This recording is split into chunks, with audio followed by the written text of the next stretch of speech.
चलिए बच्चों देखिए ये क्वेश्चन नंबर 10 पीएफपी 2.27 का और ये लास्ट क्वेश्चन है इस पीएफपी का। ठीक है, चलिए इसको और करते हैं अपन लोग। क्या कह रहा है when 1 metre 1 kg and 1 minute are taken as the fundamental unit. इन सबको वो कह रहा है फंडामेंटल यूनिट की तरह लेना है।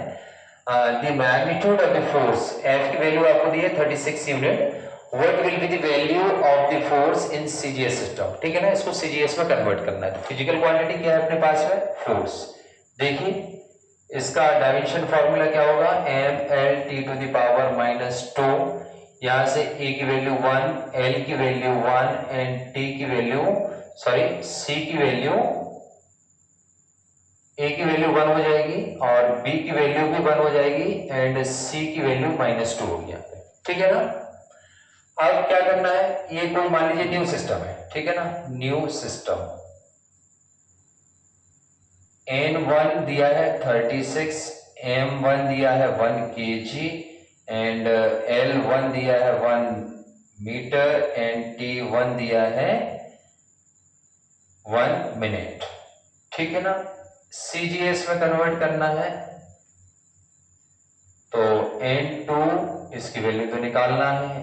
M2 = 1 gram, L2 = 1 centimetre and T2 = 1 second.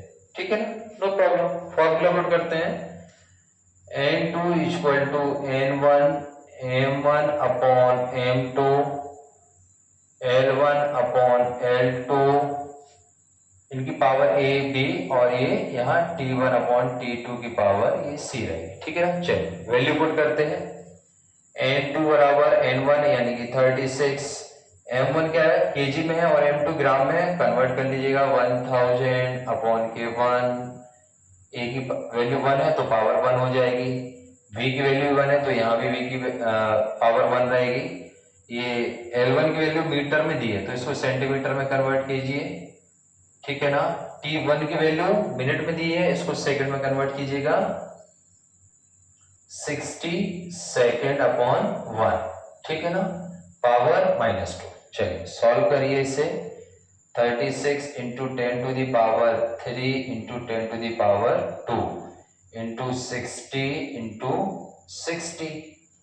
ठीक है ना, नहीं इसको इस तरीके से लिखिएगा, कंफ्यूजन नहीं रहेगा।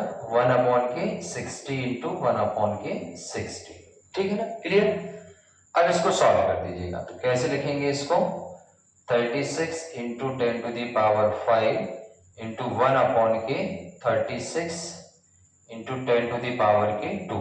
इससे ये कैंसिल हो जाएगा, ये ऊपर जाएगा तो 10⁻3। तो N2 = क्या बचेगा अपना 10⁻3। और चूंकि CGS में कन्वर्ट करना था ऐसे तो क्या लिखेंगे? N2 = 10⁻3 9।